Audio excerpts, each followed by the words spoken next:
This week on ANN, Bolivian Vice President visits Geoscience Research Institute Dinosaur Research Site. More than 21,000 people joined the Seventh-day Adventist Church in Central America and the Dominican Republic. Plus, find out how you can be a part of the next General Conference session of the Seventh-day Adventist Church. These stories and more coming up.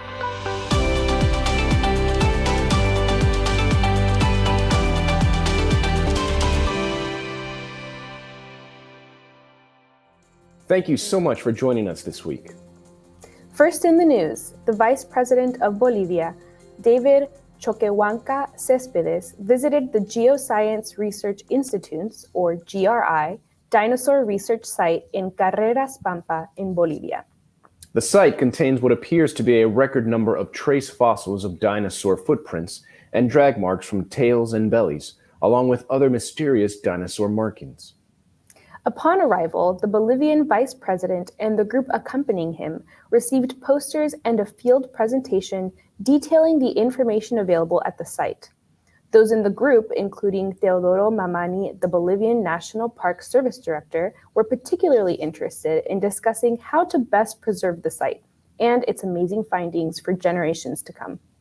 The GRI works to assist in the development of new resources that contribute to the economic growth of communities. The GRI also works to ensure that Adventist researchers are mentored to professionally investigate the evidences that sites like this provide about the past.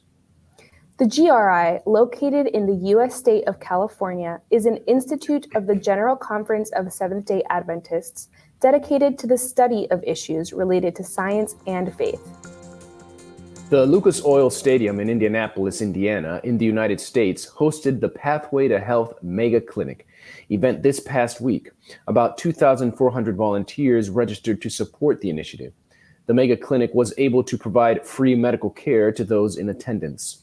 According to its organizers, several Adventist health professionals provided services in the areas of primary care, dentistry, radiology, eye care, and much more.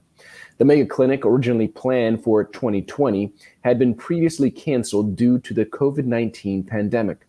In addition to free physical health services, the Mega Clinic offered a packed spiritual program, including worship and praise events and impactful messages from the Word of God. Pathway to Health is a humanitarian, nonprofit organization that, with the help and commitment of volunteers, donors, partners, and the Seventh-day Adventist Church, seeks to spread love inspired by the example of Jesus Christ. Pathways to Health sent us this report of the first day.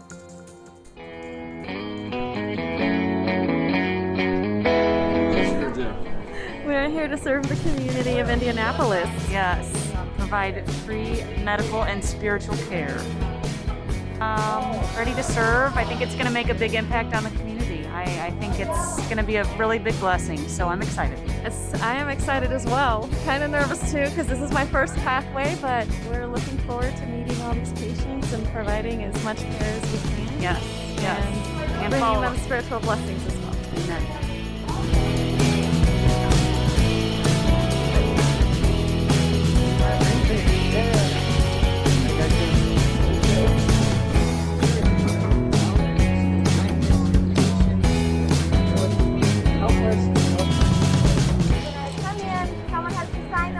They've got to sign out. We need to connect them with the HIT. And when we're health coaching, we need to connect lifestyle to health. And then we'll use this book, pictures, and all those things. How's your experience been so far? Man, I'm really pumped, but I need to improve my health.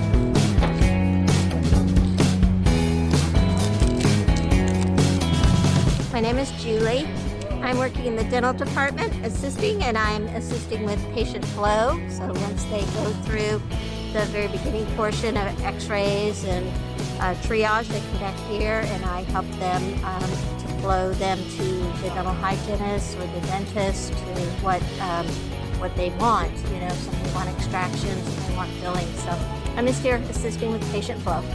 Okay, have you done this before? This is my second Pathways. I assisted in the eye care before, so this is my first time in assisting with dental care. Okay, and how does that feel to assist and be part of this project? It's an amazing feeling. It's a blessing to help others.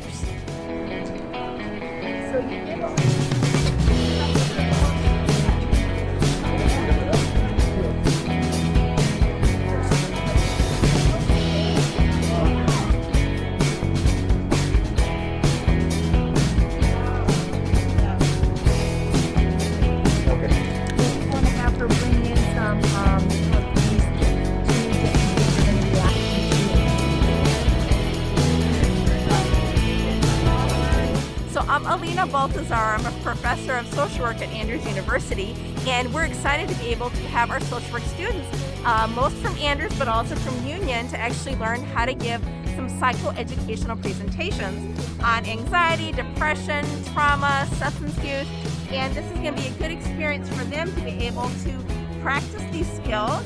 And I love it that they're actually going to be doing these things that I've been developing over the years, to actually see them to be able to take these skills that we've taught them about to actually help the community is really satisfying for me.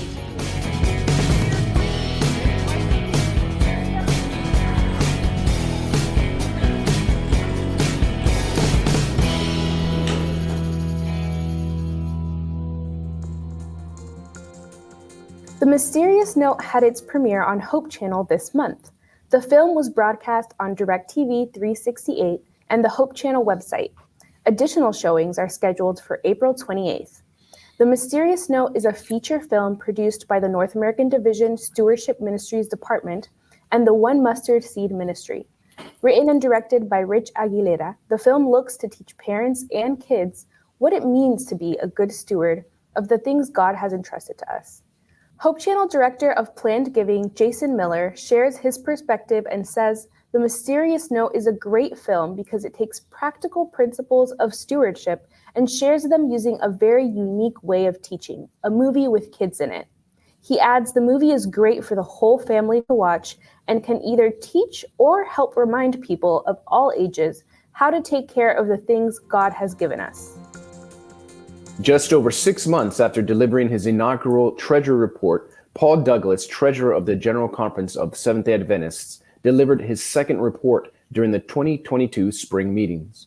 Overall, the report revealed how the church is bouncing back from financial uncertainty, largely thanks to members faithfully returning tithes and offerings.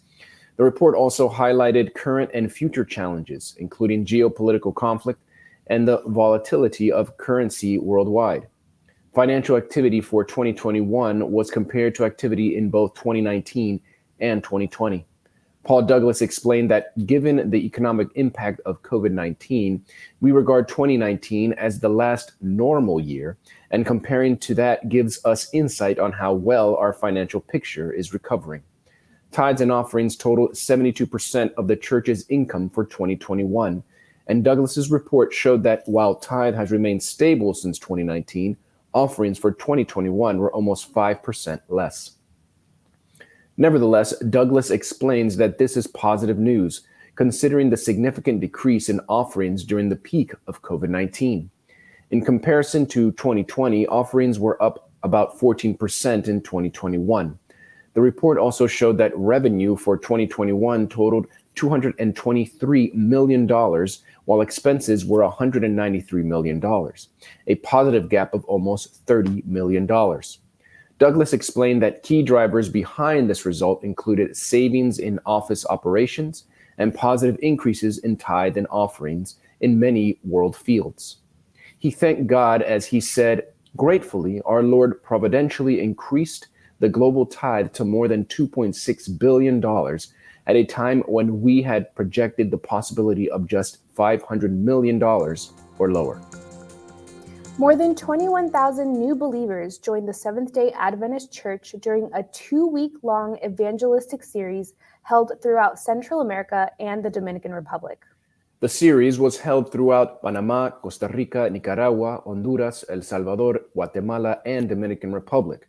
Crowds gathered in large churches, auditoriums, sports fields, outdoor stadiums, and many also watched online.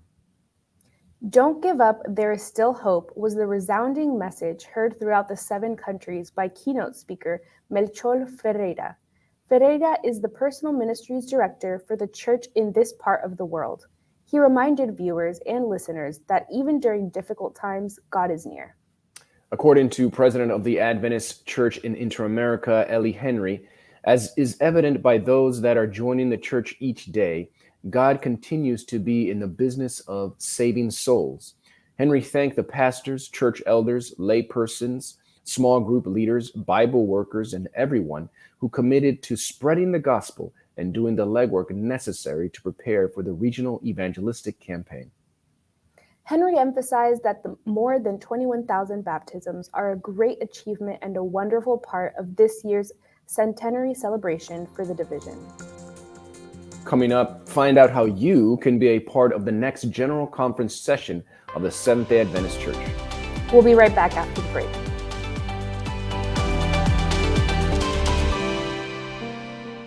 Life was falling apart. My wife and I were getting a divorce, and I couldn't handle it. Hopelessness filled every waking moment. Then one night, I felt impressed to turn on the TV, and this man was there, preaching about heaven. The sermon was so beautiful, just for me. I cried, but not tears of pain. They were tears of joy. God sent me a message of hope just when I needed it. We may look, pray, read, think, worship, sing, and share differently, but we all look forward to the Sabbath. And we all look forward to the future when Jesus will come again. With this message in mind, we arrived at a core component for a new identity system, the creation grid, a simple 7-column structure for layout. The grid is a reference both to the prophetic timeline as well as to the creation week that culminated in the 7th-day Sabbath. The first 6 columns of the grid belong to the designer. They can be filled with anything: text, images, illustrations, patterns, and logos. But the 7th column, the Sabbath column, does not belong to them. It is meant to be different and special. Regardless of what or where you are designing, you can always find information to help you communicate that we are all Seventh-day Adventists.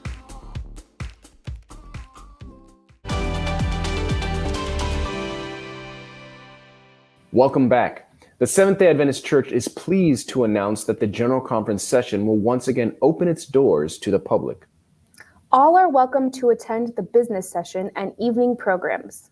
The GC session is the quinquennial meeting of the Executive Committee of the Seventh-day Adventist Church.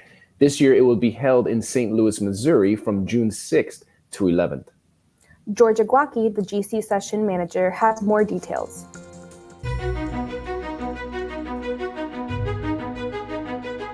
Greetings from the General Conference Session Management Team. My name is George Egwake, and I am the session manager. And here with me today are Sylvia Sakalo, Associate Session Manager, and Sherry Clemmer, Assistant to the Session Management.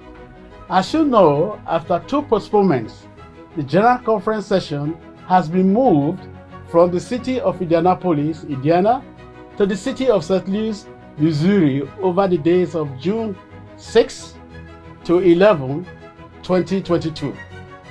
The city is ready to host us and welcomes both our delegates and their families and any general attendees who wish to attend. While this will be a scaled-down version of what has been done in the past, we are going to make history while there.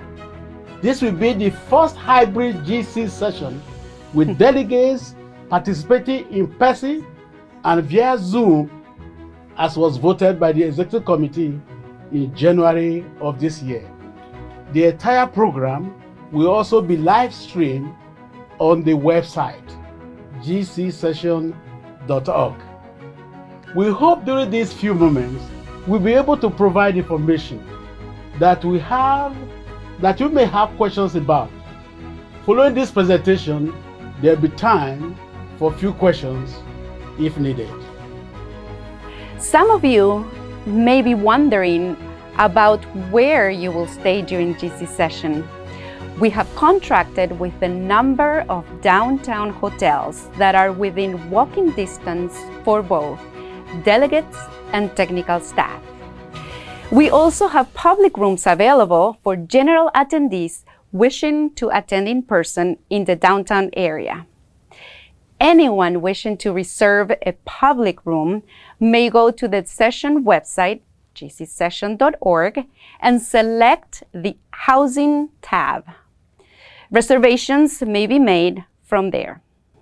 Once your room has been reserved, you will receive a notification from Jordan where you register that a room has been reserved for you.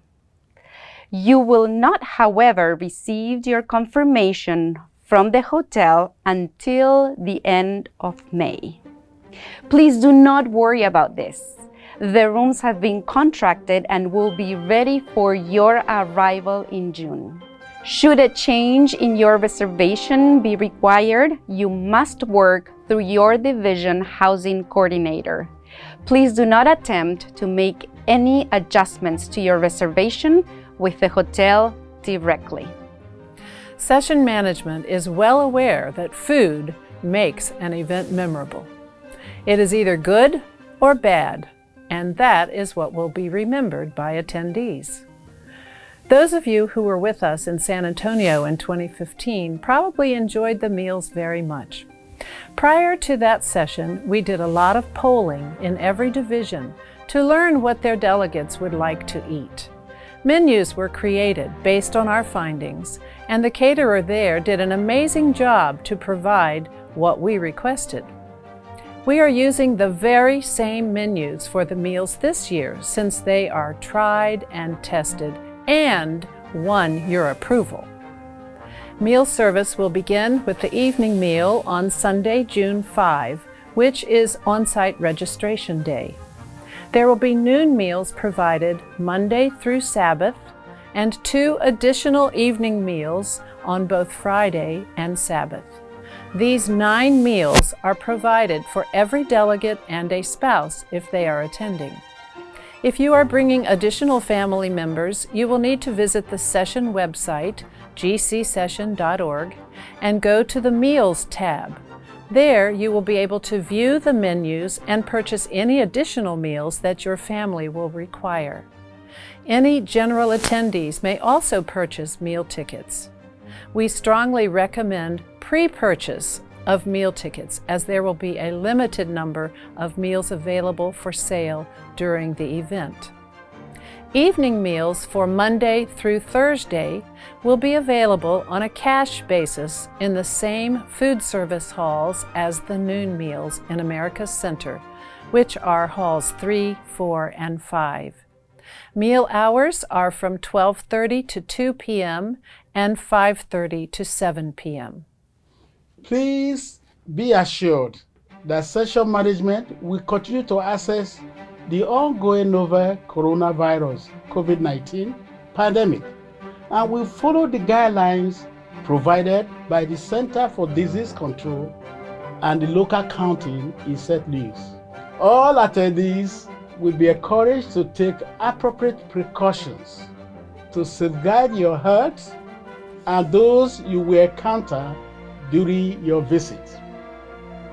Final details are underway for session planning in a number of areas as session come closer. We are working in a very unpredictable environment and seek your prayers as we continue moving forward. Coming up, Michael Yonker is here for This Week in Adventist History. But up next, we will talk about the major challenges ADRA faces as it continues to support the vulnerable during the pandemic.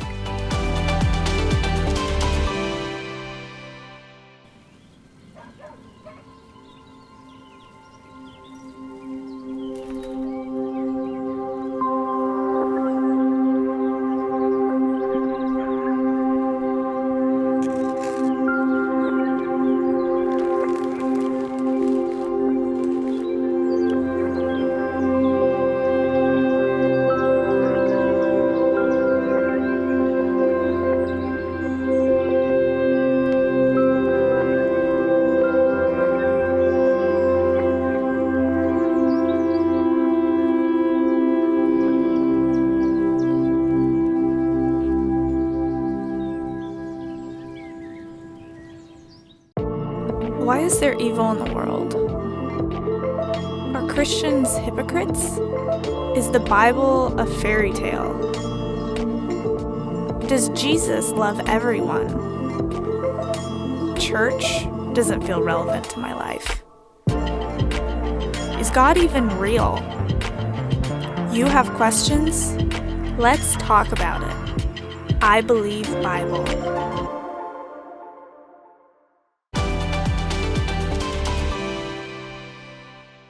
Welcome back. Thank you for staying with us. The coronavirus pandemic changed the world in many ways, including the way humanitarian aid is delivered. The Adventist Development and Relief Agency, or ADRA, has had to adapt to new realities to continue supporting as many people as possible. Adventist Mission has more. The COVID-19 crisis changed everything for ADRA.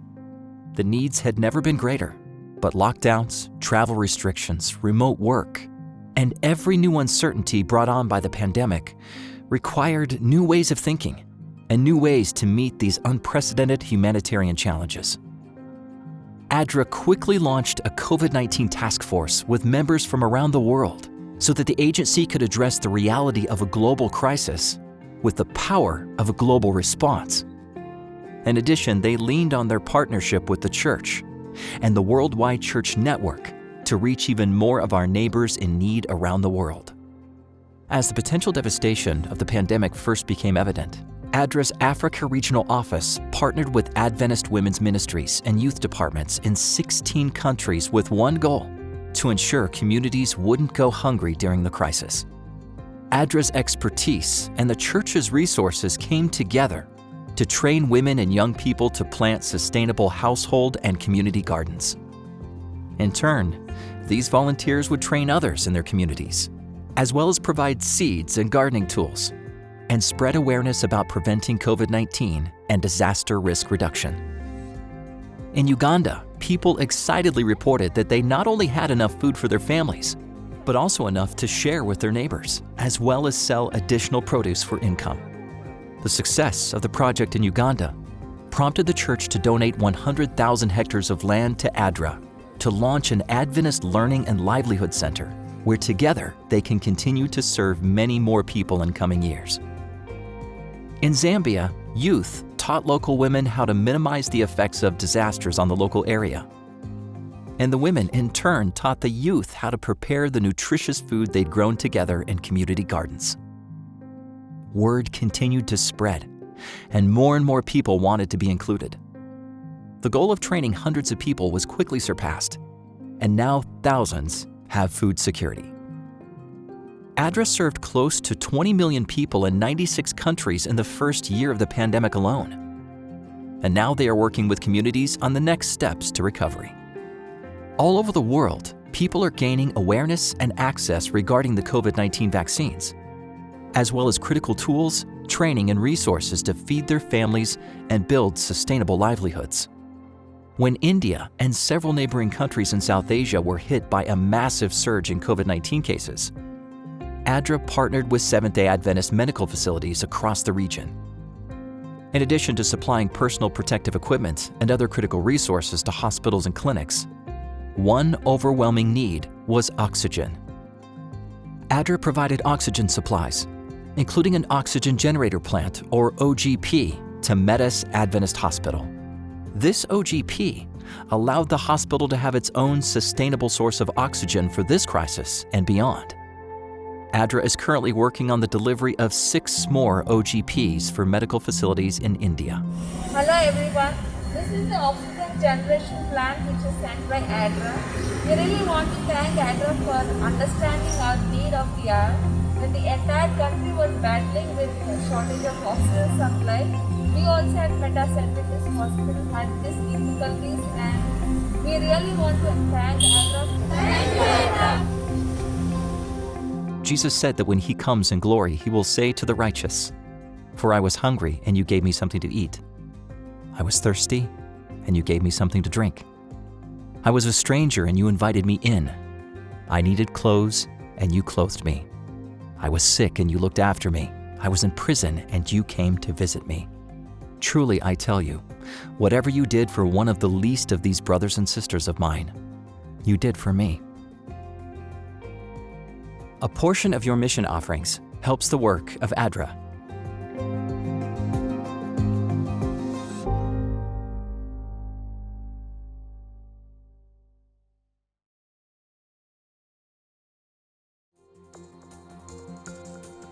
Watch this and other mission stories online by visiting adventistmission.org and clicking on videos at the top.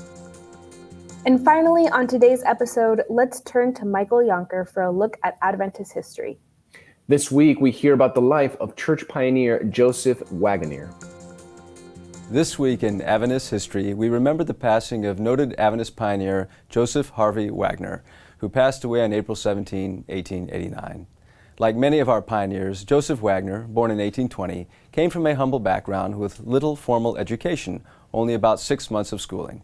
But also like his fellow pioneers, he was a man passionate about self-improvement and learning, and grew to have a good grasp of both Greek and Hebrew in his quest to understand the scriptures better.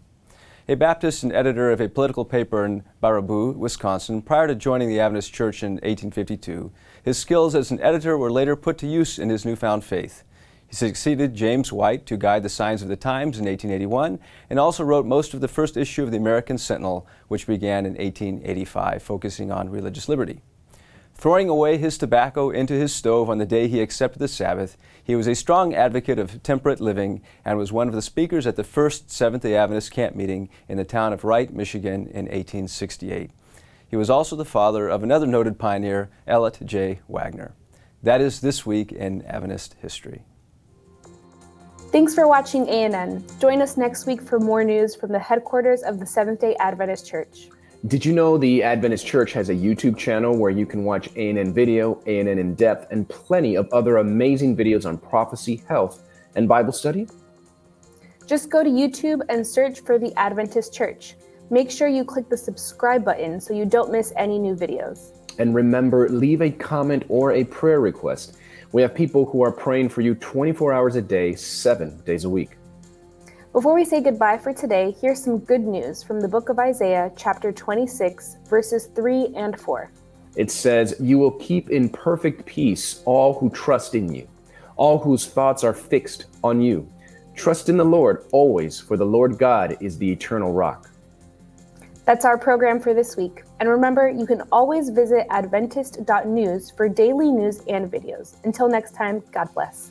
Take care.